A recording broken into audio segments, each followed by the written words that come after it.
Okay, good. So sorry, I had a problem with internet, of course, at the right moment. So good evening to those people who watch us from Israel and from Europe. Good afternoon and good morning for our listeners in the United States, in Canada, and other countries of Americas. And good late night to the people in Siberia.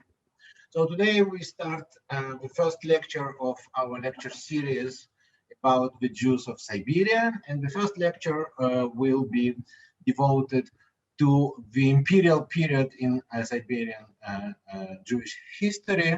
And we called it the land of exile, Jews in Siberia under the Tsars. Before we come to Jews, we need to make several short introductions in order to understand what is our topic and what is our historical frame that we speak about. So the first introduction, or the first question which I would like to ask is, where is Siberia? I believe that everybody knows, but just to repeat, Siberia is situated in the northern part of Asia. It starts with the Ural Mountains on the west and continues to the Pacific Ocean. In today's Russian Federation, Siberia occupies 77% of the Russian land area, but only about 20% of the Russian population lives there. And it's very clear why. Because the northern part of Siberia, it is tundra. It's a frozen earth where nothing grows except for very small trees and some indigenous people who move there in tundra, and nothing. It's not possible to make agriculture there, and not very comfortable for living. The central part of Siberia here is covered with taiga, that is a huge forest. Also, it also has a frozen earth, but much deeper. And these areas are also not feasible for people to live there. So, the majority of Siberian population is concentrated in the southern area, where you see here the cities. This is the area where historically it was possible to make some agriculture. And now, even now, the majority of people who live in Siberia live here.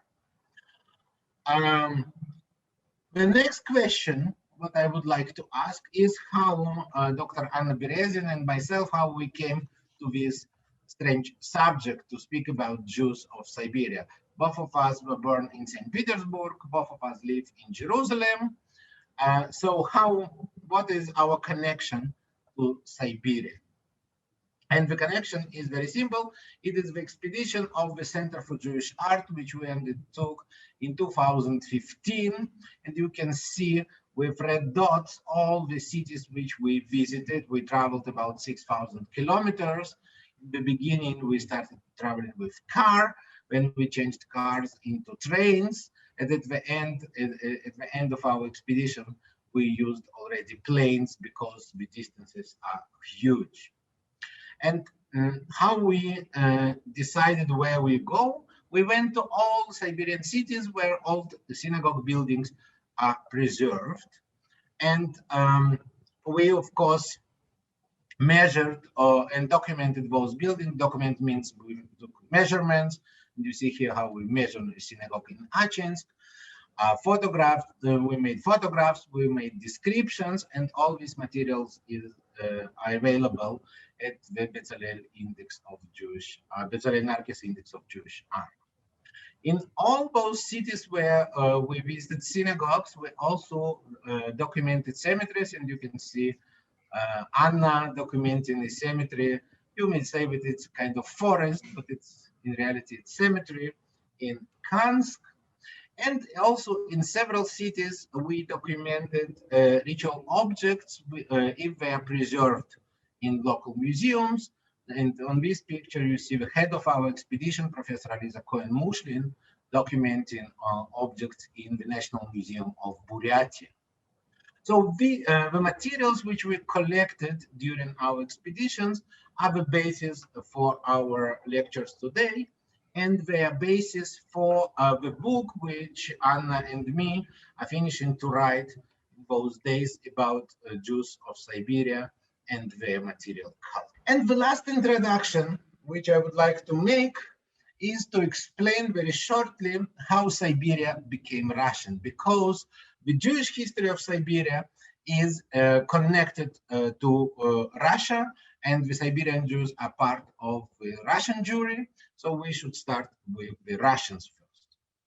And every Russian child who studied in Russian school knows this painting by Vasily Surikov, which is called Yermak's Conquest of Siberia, and it shows a group of Cossacks under the commandment of a man called Yermak, and here we have his portrait from the 17th century. Yermak and his people, they crossed over the Ural Mountains in the late 16th century and started to conquer lands in Siberia. And the Russian advance, Russian conquest of Siberia went very smoothly and very fast. And by the middle of the 17th century, Russians arrived already to the Pacific, and nobody was able to stop them because there were no states and no other political structures. Indigenous people, indigenous tribes who lived there, and Russians were moving from river to river and demanding from those tribes to pay taxes to the Russian state. The only stop in Russian expansion in Siberia happened when Russians came to the border with China, and Russians built a very small fortress. The Chinese came and burned this fortress down. And after that, as a result of Russian-Chinese negotiations, the border between Russia and China was established here. And the last areas which Russia conquered when the Chinese Empire became already weak in the mid-19th century, were those areas along the river of Amur and area bordering the Sea of Japan. So the Russian city of Vladivostok, that means the ruler of the East, Orient, which is situated here, was established in 1860, and with the establishment of Vladivostok, the Russian conquest of Siberia basically ended.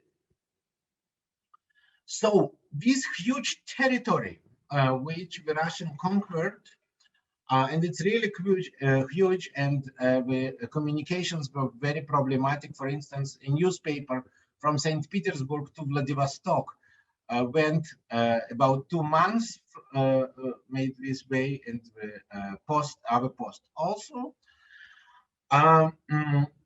This huge area became probably the only territory of Russia which had its own separate identity, and the identity which we can call the Siberian myth. It's an area which is very mythological, and I would like to quote the words of American historian Yuri Sloskin, who wrote very beautifully, "From the very beginning, Siberia was represented as both heart of darkness and a fabulous land of plenty." And what is plenty, and why Russians came to Siberia at all? They needed furs. Sable furs, beaver furs, squirrel furs, and others. And you can see here a small place where indigenous people brought their furs, and they paid the taxes with furs. Furs are very convenient merchandise because it's luxury, it costs a lot of money, and it's it's not heavy, and it's easy to transport. So the income from the fur trade in the 17th century made about half of the Russian budget at all. Siberia for the Russian state was a kind of treasury from which it brought furs, but very fast Russians started to use Siberia also for sending their convicts and exile their undesirable people. And at times, these politics were the politics of exile. They aimed at populating Siberia with Russian people, because besides exiles, the only Russians present in Siberia were soldiers, military men, soldiers, and Cossacks. And so the exiles, they made the major part of the Siberian civil population. What was else good in Siberia? The trade with China, of course, and you see here a wonderful camel, and the tea box from the Novomeysky firm in Barguzin, and Anna will speak about Novomeysky family later. So the trade point on the Russian-Chinese border brought about 20 to 30% of Russian custom income in the 18th century. It was very profitable trade. Then in the 19th century, Russians started to dig gold in Siberia. And this mine, this Lena gold field, they belonged to Baron Ginsburg, the head of the Russian Jewry, the most prominent Russian Jew, but we wouldn't speak about him because he never visited Siberia. He stayed in St. Petersburg, and he mostly traveled between St. Petersburg and Paris. A very important point in Siberian history was the building of Trans-Siberian Railroad at the late 19th century, which connected European Russia with all major Siberian cities and with Vladivostok, and the communication became much faster. And with a train, it was possible today. The train from Moscow to Vladivostok takes about 2 weeks to arrive instead of 2 months as it was before this railroad was built.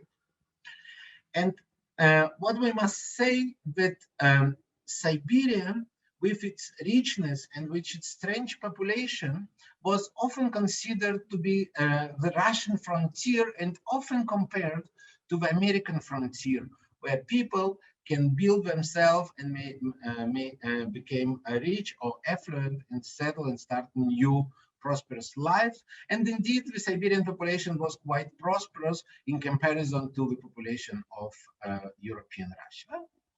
And by the early 20th century, major Siberian cities became cultural and economical centers. And you can see there was a university in Siberia, in Tomsk.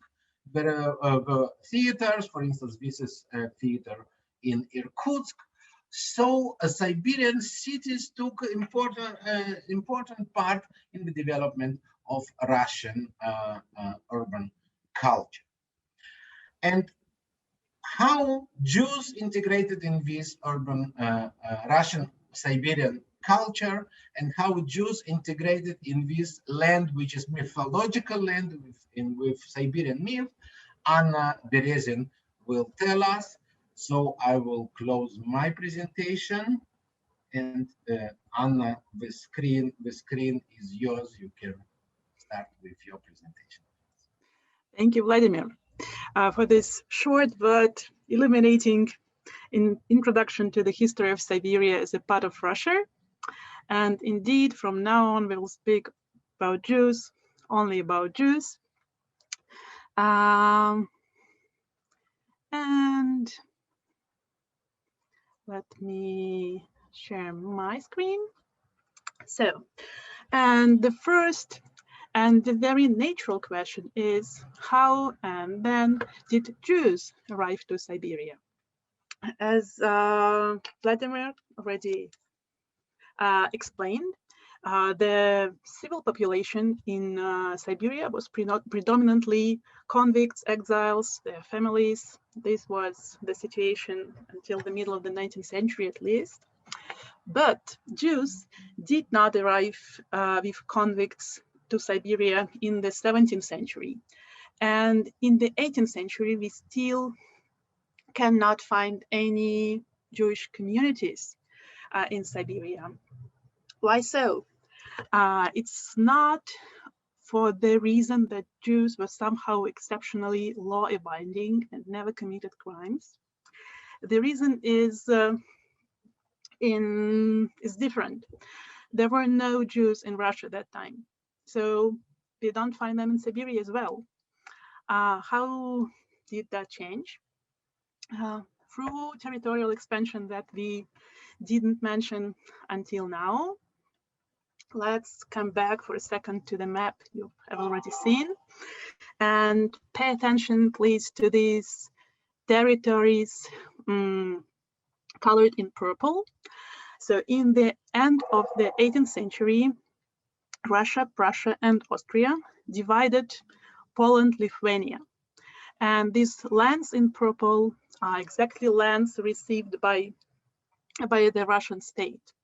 Not only lands, but its population, with hundreds of thousands of Jews.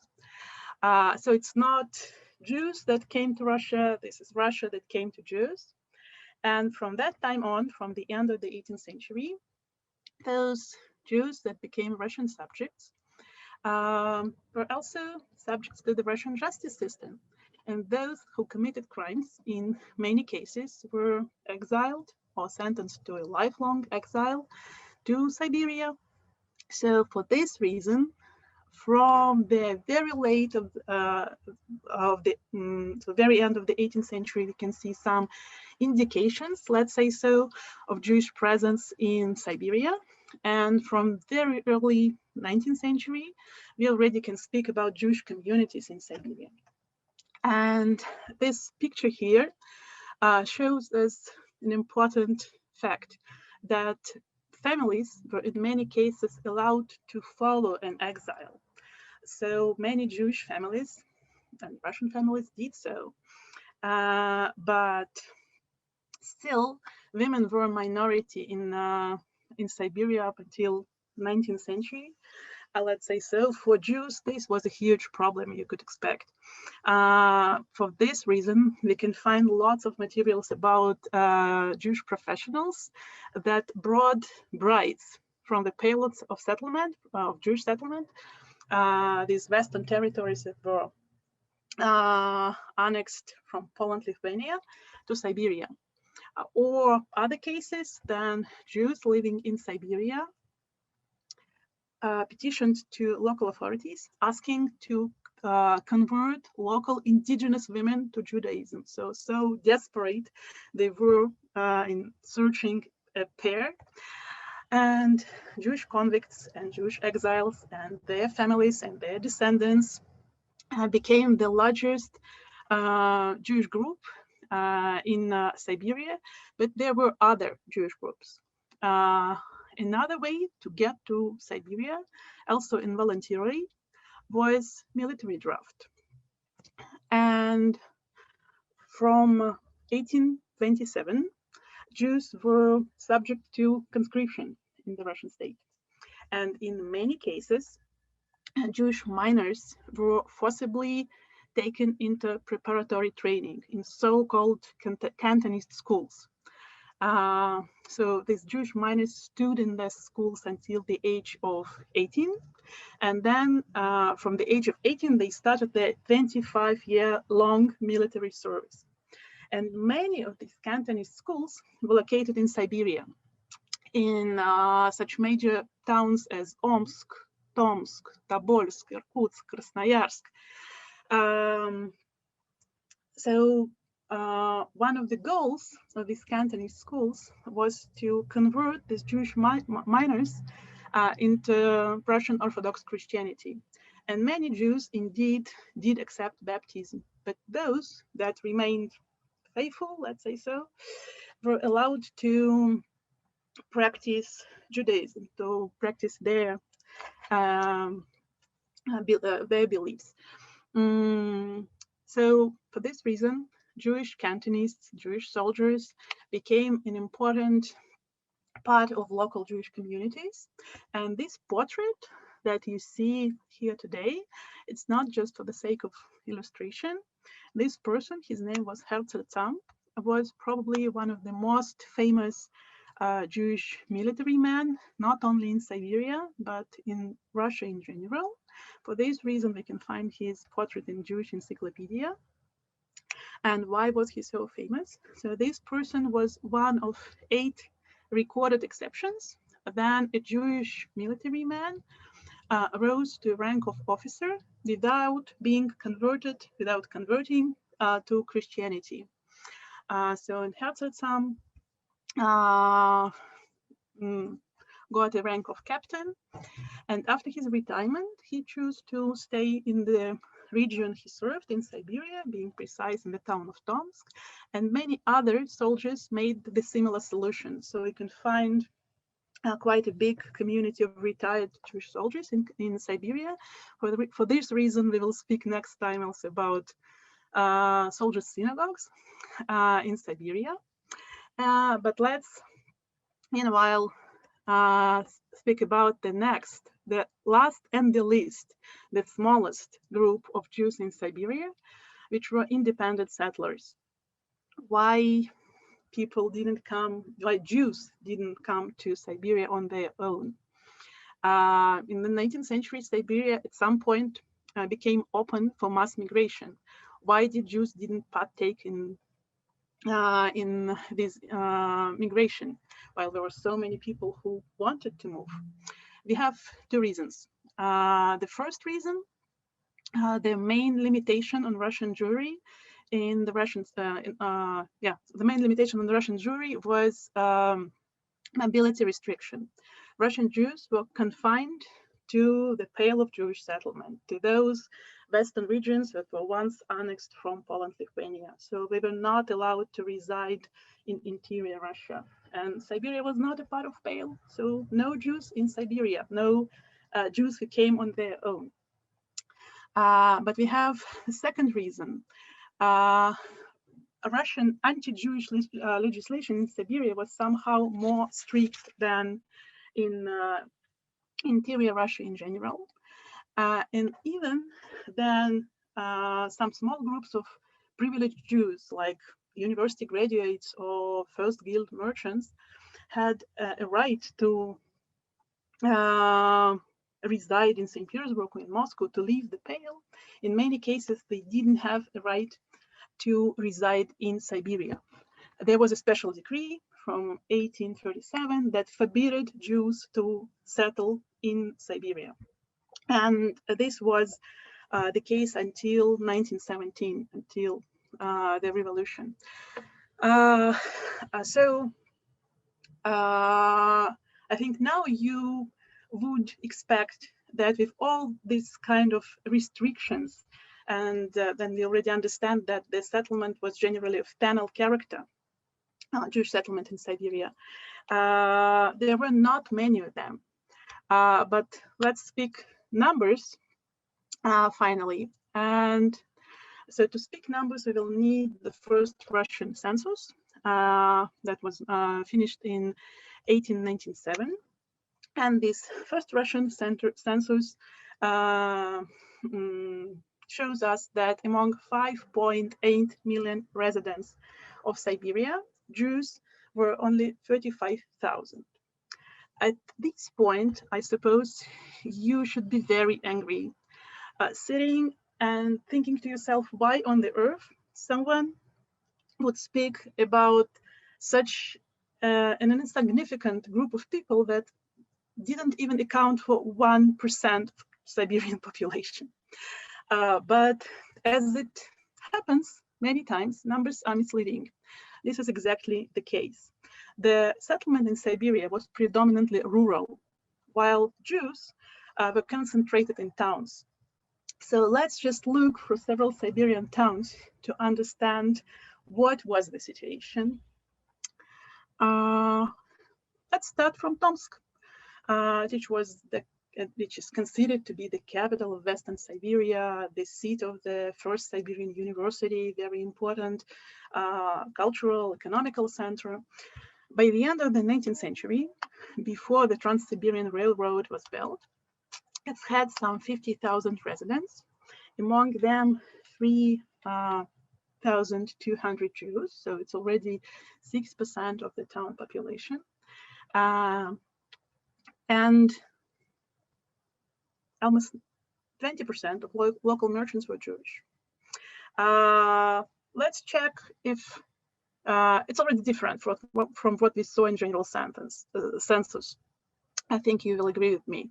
But let's check if Tomsk is an exception, and we'll go to Irkutsk, which is considered to be the capital of Eastern Siberia and the seat of general governor of Eastern Siberia. It also had some 50,000 residents by the end of the 19th century, also some 3,600 Jews there, and among local merchants, 24% of merchants were Jewish. What do we learn from this? First of all, if we re-examine this Russian census of 1897, then we understand that actually Jews were the second largest ethnical or religious group after the Russians in almost every major Siberian town. And that's what we see on the example of Tomsk and Irkutsk. But in some sense, it would be expectable. Okay, Jews were exiled to Siberia. Initially, they were allocated to some villages, but for 100 years, they somehow gradually concentrated in towns. Nothing surprising. But what is surprising, that these people, for 2 or 3 generations of their presence in Siberia, Jews succeeded to rise to high social and economical level. And in many Siberian towns, or in almost all of the major Siberian towns, we can see that Jews are overrepresented among house owners and local merchants. And Tomsk and Irkutsk are good examples. For example, 24% of merchants in Irkutsk were Jewish. But it's not only that these Jews were successful. These Jews were proud Jews. Pay attention to this building, House of Isai Feinberg, that we can still see in Irkutsk. And pay attention to this part of building above the main entrance. It is decorated with Jewish star, with Magen David. And actually 2 side entrances here and here are also decorated with Magen David. So these Jews were not only economically successful, it was important for them to show their religious affinity.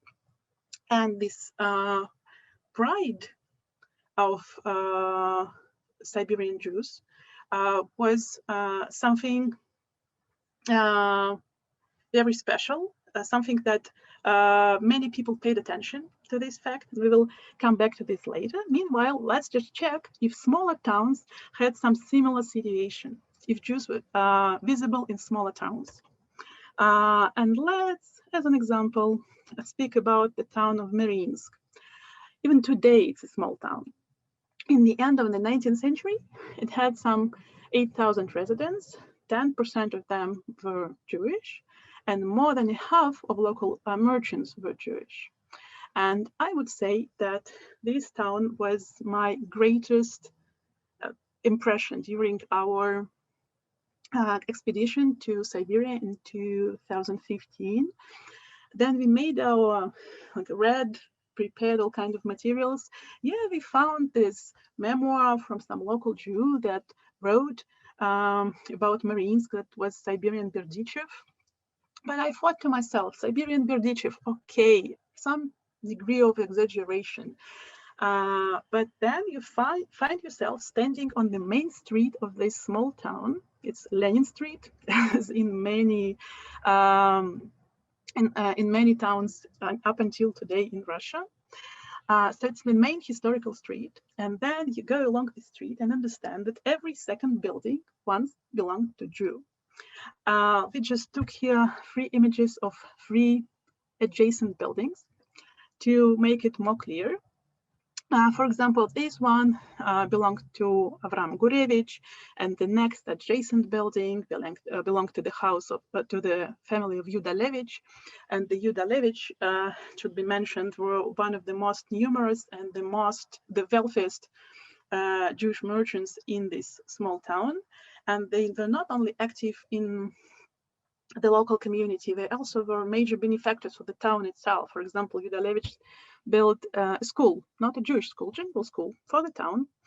And then you go on and you see this next building that once was a Jewish shop that belonged to Gurevich, and this Gurevich sold their tea and sugar. And then it goes on, it goes on, it goes on, and you just fill in brick how impressive, how dense was Jewish population once in this in these Siberian towns, especially in smaller Siberian towns. And just to a small remark, I think it's important. How did they get that these buildings belong to Jews?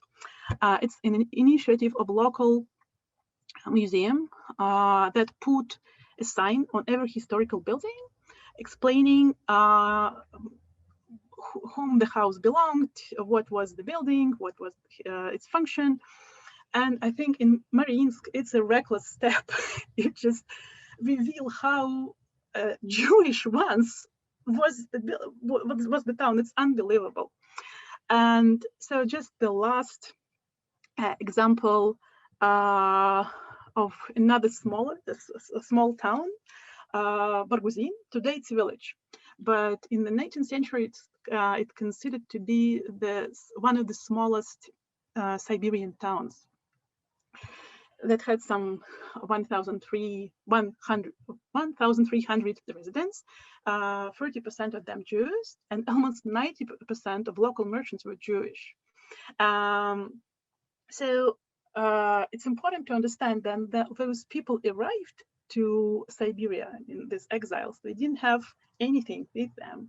And so, but the local elites, Russian elites, were already there. So it means for 100 years, they just, in some places, like Barguzin, they replaced this local Russian elites. And local merchants, in this case, mostly were engaged in gold mining. And just to sum up all these numbers and names, it's not only that Jews were mostly urban population in Siberia by the end of the 19th century. It's not only that they were overrepresented in local economy and very visible in the townscape architecturally, but socially, culturally. We have one more important thing to understand about Siberian Jews. It's not just the circumstances, or at least they didn't feel so. They feel deep affinity to the place. They loved the place. Just to explain myself better, let's, if we're already in Barguzin, let's speak about a native of Barguzin. His name is Moisei Nemanitsky. First of all, he's a wonderful example of this success story of Siberian Jews. He's a third generation. His grandfather was exiled to Siberia in the 1840s. So his father already owned a gold mine. And Moisei Nemanitsky, as a young man, was sent to Germany. There he graduated from one of the best mining academies, then came back to Barguzin to develop the family mining business. And moreover, he was Zionist, that he was a leader of local Eastern Siberian Zionist movement. And he was known not only in Siberia, but abroad. For this reason, he was the main contact of American Jewish Distribution Committee in Siberia during the First World War. Then Siberia was flooded with prisoners of war, German and Austro-Hungarian soldiers, among them some Jewish, German and Austro-Hungarian soldiers. So attempted to provide relief to these people, and Novomysky was their main contact in Siberia. So after the revolution, Novomysky left for Palestine, was a very important actor here. Let's not get on it now. But he, at some point, published a memoir. In English, it was translated as My Siberian Life. This book is full with a beautiful description of Siberia. But he literally writes this: "We loved Siberia as our native land." And then you hear something like this from a Zionist, it's an important statement. And it's not only the history of Novomysky and his family. We see that it was a general phenomena in Siberia. And it is in the best way described by Zvi Kashdai. This person didn't live in Siberia. He was a sales representative of several Russia companies and traveled all over the world. And his hobby was every place he visited, he made notes about Jewish communities there and then published them in Hebrew newspapers. And later he issued these notes as a book. So here you can see this, the title page of this book. Let's read what he saw in Siberia. I hear them saying in pride and stoutness of heart, "We are the Siberians, Siberians and Siberians." Every question you ask, every conversation you have, they declare and stress their Siberianness. And you see how everyone places his hand on his chest and says, "I am a Siberian citizen." And the creme de la creme, add to that their pedigree. Also our ancestors and the ancestors of our ancestors were Siberians. This is Jews that say this. This person is astonished hearing this. And his notes is probably one of the best description of Siberian Jewry in every detail. What else we can see from this description? Siberian Jews are not only in love with their place.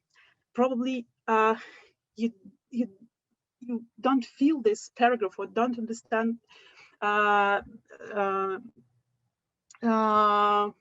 it's possible, but probably if you would replace in this paragraph the word Siberia and Siberian for American and American, probably it will help you to get it better, because we know that American Jewry is a very proud Jewry devoted to its state. So surprisingly, Siberian Jewry was very proud of the place they lived, very devoted to the place they lived. And we also find in the book of Zvi Kashdai and other books that Siberian Jews felt morally superior to the Jews in the Pale of Settlement. They were wealthier, they were feelers, they were ready to oppose any anti-Jewish remark. We also see that these people didn't speak Yiddish in the street, and they were indistinguishable in the streets from a point of their language. They didn't have accent. They dressed as town residents. They were considerably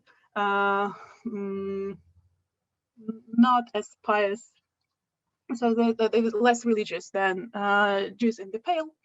And all this together, all this Siberian myth and Jewish myth created this very strong image that Siberian Jewry was something very special, very different.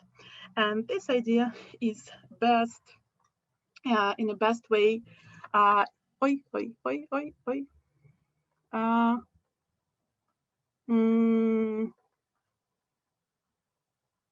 I'm sorry, yeah. In the best way, described in another book about Siberian Jews. Let's just read this last quote. "A distant group of Jews appeared in Siberia with a way of life completely different from that of their brethren in European Russia. A special type of Jews emerged there, the Siberian Jews."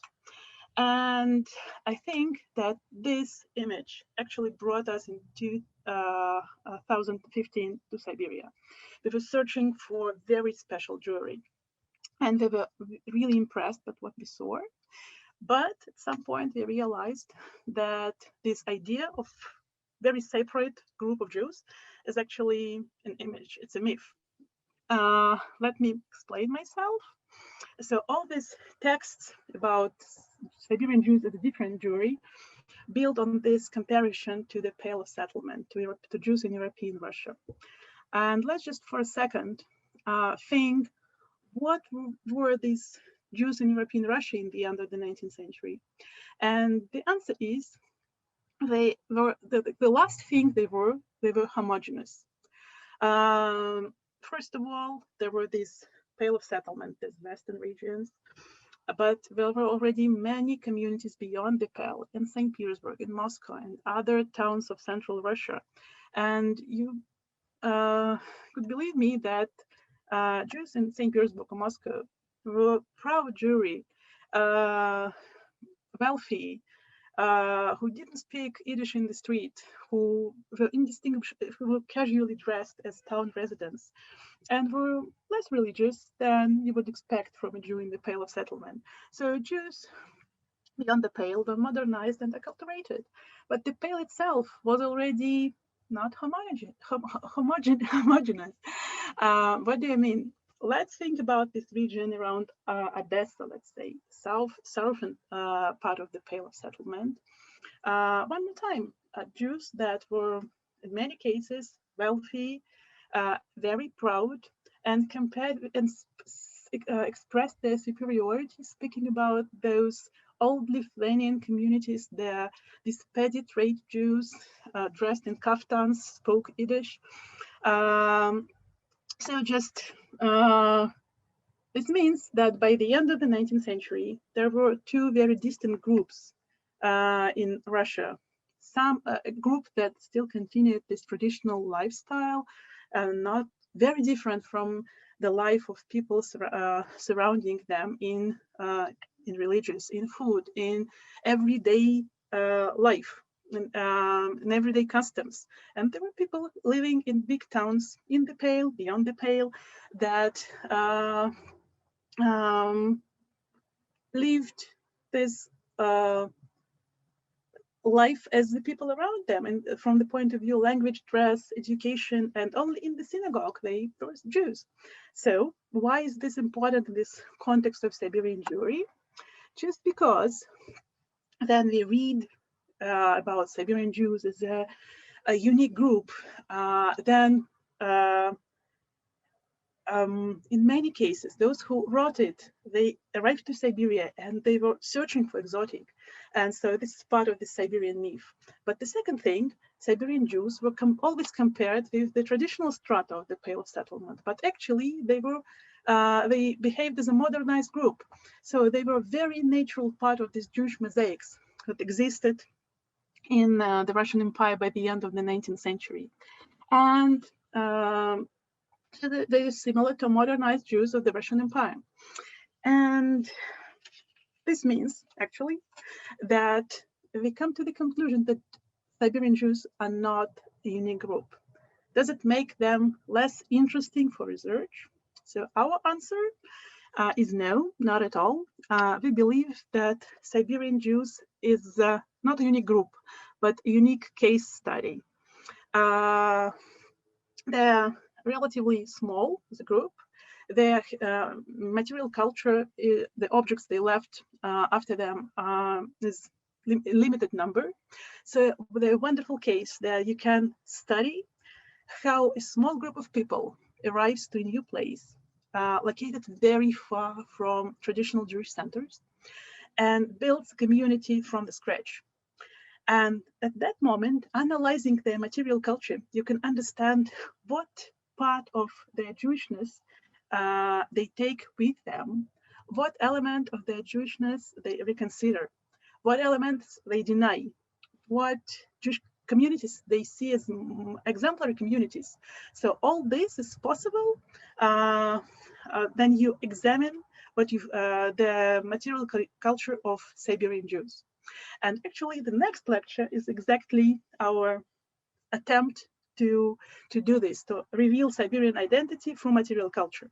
But before we are winding up for today, I think that Vladimir would like just to present our method to show what things you can understand through analyzing objects. Volodya? Yeah, thank you, Anna. Please close your presentation. I will open my one. Yes. And for those who still not tired, I will speak. For those who is still not tired, I will speak about cemeteries. When we saw a photograph of those two tombstones in Barguzin, and later at the end I will show on the map all the places that we mentioned, because people are asking, so I will at the end of the talk. So we said, oh wow, it's something unique. We are going to see it in Barguzin. There is no synagogue, but especially traveled there. It was very long travel because Barguzin is in the middle of nowhere. And we came to this cemetery to see it. And then we saw it by our own eyes. We discovered that only two tombstones in this cemetery are so unusual, these pyramidal tombstones. And the rest is much more familiar, but we saw it somewhere before. Maybe not exactly like here. All of us are used to East European Jewish cemeteries with stone slabs marking the graves. But here, what we have here, we have similar stone slabs, but probably what is interesting is those piles of stones, what it could be. Fortunately, we found at the same cemetery in Barguzin, we found a relatively recent grave from 1949, where we see that the area of the grave itself is covered by this wooden log structure. And similar log structures we saw in local museums. They were built by indigenous people and by the Russians also to prevent wild animals to dig the grave and to get to the corpse. So we said, oh, this is something very Siberian, that you protect the grave with this kind of structure. So first you build it of wood, and later you probably make it the same structure, you reproduce it with bricks or stones. And this wooden structure is preserved only because it was from 49 and nobody replaced it already with a permanent brick structure. And it makes logical, something very, very Siberian, very unique. It's a territory where are not so many people, but many wild animals. And we can say, okay, we have a proof for this also from another part of the world, from Canada. And I would like to thank our good friend in Canada, Barbara Weiser, who documented Jewish material culture in Canada. So this is a Jewish cemetery in Edenbridge colony, Edenbridge from Yiddish, Eden. Yeah, in Edenbridge colony, you see also a slab, a stela with Hebrew epitaph, and a brick structure, which probably prevents wild Canadian animals to get to the corpse. But this is the case when we learn something about Siberia or Canada, it also brings us back to Eastern Europe.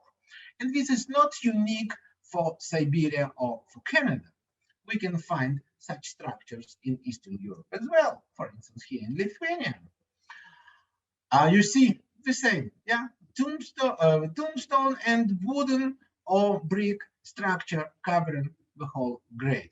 Not many such cemeteries are preserved today, but if you look well, you will find it. For instance, here in also in Lithuania, in Raguva, you see here, this is a tomb in Tobolsk. We have a matzeva with a brick structure behind it. And here we have the same matzeva with brick structure. Here, two matzevot and brick structure behind it. So even this feature, which we thought that initially that it was something unique to Siberia, we found that it is not unique, but it was a custom which some Siberian Jews brought with them from the Pale of Settlement from Eastern Europe. And of course, they brought with them the epitaphs in Hebrew. And we can see that there is a nice Hebrew epitaph, very similar to these epitaphs in Lithuania. But after Hebrew, we find here Russian, and we said, wow, great. In Siberia, Jews live not in a huge Jewish community like in Eastern Europe. They live, they are minority among the Russian population. So we start to use Russian very early, already in 1875. And this tombstone is one of the first preserved tombstones, oldest preserved tombstones in Siberia. But when we started to dig further, we understand that it's not the case as well. In the same year, 1875, the tombstone in St. Petersburg, and this is the first tombstone in St. Petersburg Jewish cemetery, also has Russian epitaph, but here it's much longer and takes much more important place. This is the Russian part of the epitaph, and here is a little bit Hebrew, one Hebrew row here and several Hebrew rows down there. So the Russian is primary language and Hebrew is secondary language. Not in Siberia. Till the revolution of 1917, we will see that the majority of Siberian tombstones have very prominent Hebrew epitaph and small Russian epitaphs. And with the acculturation, growing acculturation, Russian became similar to in its prominence to Hebrew, but we never replaces it completely. What else we can say about tombstones? The decoration of tombstones, images on them, and let's take only one example, those wonderful lions keeping some round medallion with an inscription in Krasnoyarsk and here in Petrovsky Zavod. So those lions, we see that it's a very traditional figure of Jewish folk art, or Jewish funerary art. And for instance, in the cemetery in Satanev, in Ukraine, which I showed earlier, we can find very similar lions also holding a round medallion with, here in Satanev, it is much more elaborated. It's a very important, large Jewish community with a long tradition of producing wonderful tombstones. In Siberia, there are not too many people who know to do it, but they know they do it. And you see even lions looking back, and lions' tails are very similar to that as in Satanov and in other places of Eastern Europe. So Jews of Siberia also tried to preserve their tradition of imagery on the tombstone. With acculturation into Russian, of course, the type of funerary monuments changes. And one of the very frequent motifs in Siberian Jewish cemeteries is the motif of an open book or a lectern with book, and we can find it in many places. Also, but this motif is also not Siberian. It's not to go even to St. Petersburg. Let's go to Kremenets in Ukraine, very traditional, important Jewish community where you can find a tomb, very similar tombstone from a similar period. So all Eastern Europe, all Jews, acculturated and modernized Jews of Eastern Europe built such kind of tombstones, not only in the Russian Pale settlement, but also in Romania, in Hungary, in Germany, and other places. And just to show you how it interconnected the funerary culture of Siberian Jews with funerary culture of Jews in Eastern Europe or in European Russia, I would like to show you these two monuments, which were produced in Moscow and brought. One of them came from Moscow to Irkutsk, and another one came to Omsk. So it probably was very expensive and very cool to order a tombstone from Moscow and to shipped to Siberia. So it were the same people who produced tombstones for Moscow Jews, and they made tombstones for Siberian Jews as well, and they are going in the same trends like in Moscow and in other modernized communities of European Russia. What is unique indeed for Siberia are this is not tombstone, but grave marks made of cast iron, and we can find them in Krasnoyarsk, we can find them in Petrovsky Zavod, because there were iron works in Siberia. It was easy and probably not very expensive to order such cast iron mark for the grave and to put it. So this is meantime the only unique feature which we found in Jewish cemeteries in Siberia. And about the other parts of Siberian Jewish material culture, we will speak in a week in our next lecture, which will be devoted to Jewish houses and to synagogues in Siberia. And here you see a photograph of one of those synagogues, the soldiers' synagogue, wooden synagogue in Tomsk. So thank you very much for those who survived all this time. And we will answer a question now. Tamar, maybe as I promised, I will show first places on the map. Sure, no problem. Yeah, just I will find map. Where is our map? Here. We'll show our expedition map. Okay. So we spoke mostly about Barguzin, and this is here. Yes, not far from the lake. just on the shore of Baikal, on the Baikal Lake. It's not on the shore, yeah, it's close to Baikal Lake. Mariinsk that Anna spoke, it's here between Tomsk and Krasnoyarsk. And Omsk is here, Irkutsk is here, Tomsk is here. What else we mentioned? So Petrovsky Zavod that I showed, tombstone with 2 lines, is here.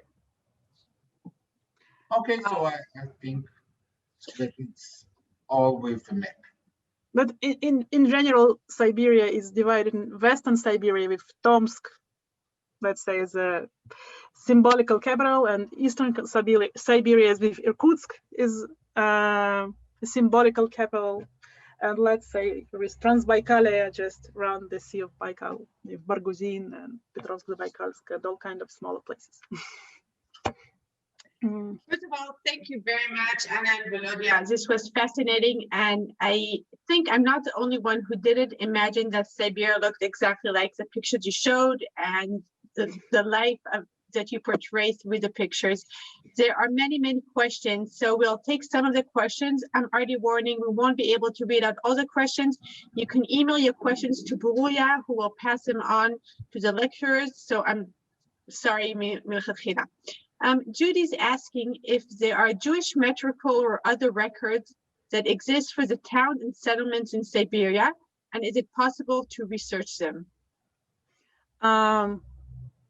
So the registry of Jews living there, like the names? I guess so, yes. Yeah, then I believe that there is a big corpus of Siberian Jewish studies.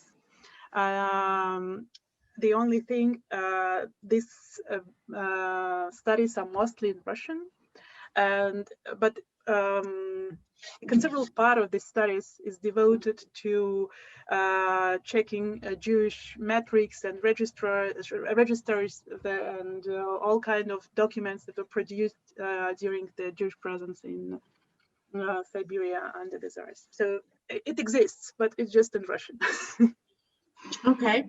Sandra is asking, are there still Jews living in any of these places, or have they all assimilated or left?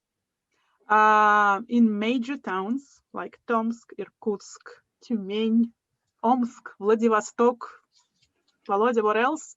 We have several other towns. We will speak about them in our third lecture. Right. We have the third lecture, but in one sentence, we have functioning Jewish communities there. And even several rabbis.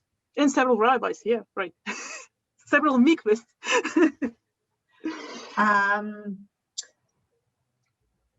Okay, well, I really quite a few questions.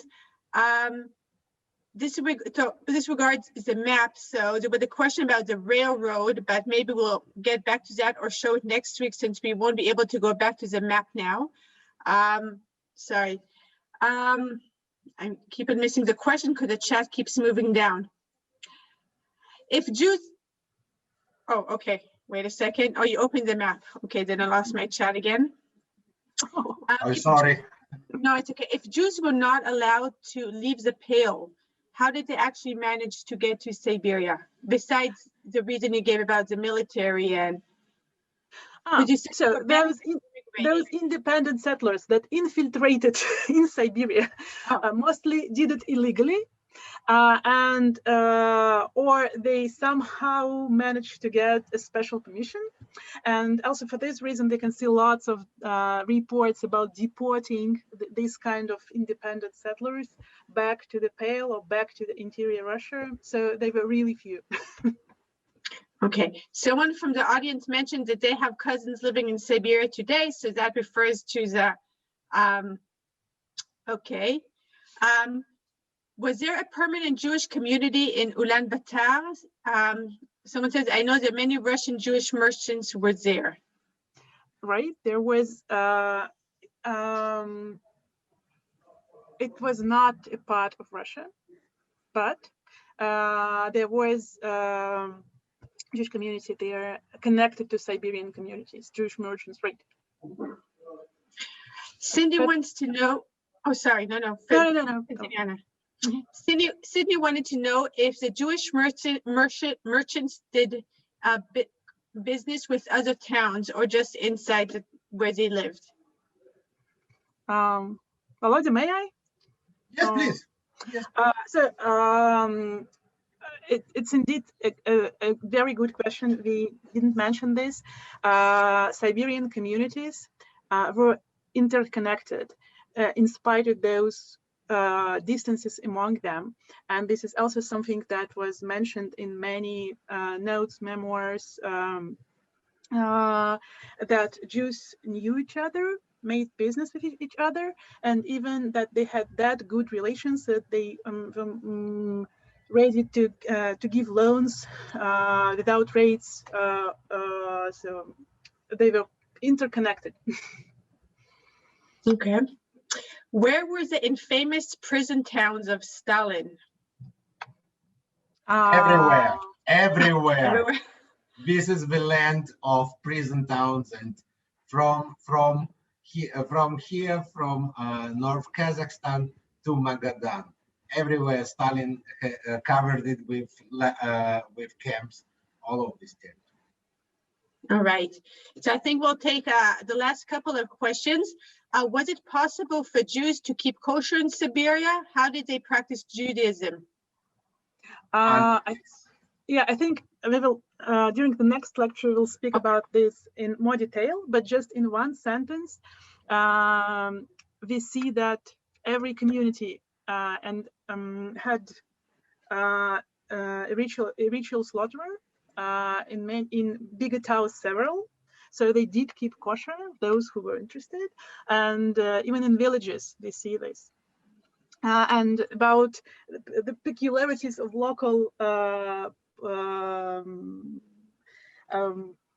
religiosity, we'll probably speak the next time better. Okay, I'm going to take one last question from Dina because I thought of that question myself also. You compared Siberia with the American frontier. Can it be also compared with Australia?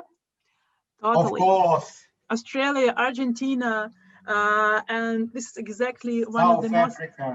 South Africa, yeah, this is one of the most interesting things about Siberian Russia as a case, about Siberian Jews as a case, that probably it might be illuminating, like studying the Siberian Jewry, also for understanding development of Jewish communities in Argentina and US and Australia. We are developing analytical framework speaking about frontier Jews. So this is what is common to the Jews in Siberia and other mythological or remote and interesting territories like Australia, South Africa, Americas. Fascinating. My apologies for all the questions which didn't get answered. As I said, you're welcome to email Bruya, who will collect the questions and pass them on. And we hope to see you with us next week. I'm sure that some of the questions will be answered during the talk about the life of the Jews themselves. And thank you very much, Dr. Vladimir Levin, Dr. Anna Berezin. It was a fascinating lecture. Good evening, everybody. Thank you very much, everybody. Thank you, Thank Tamar, you. for managing this.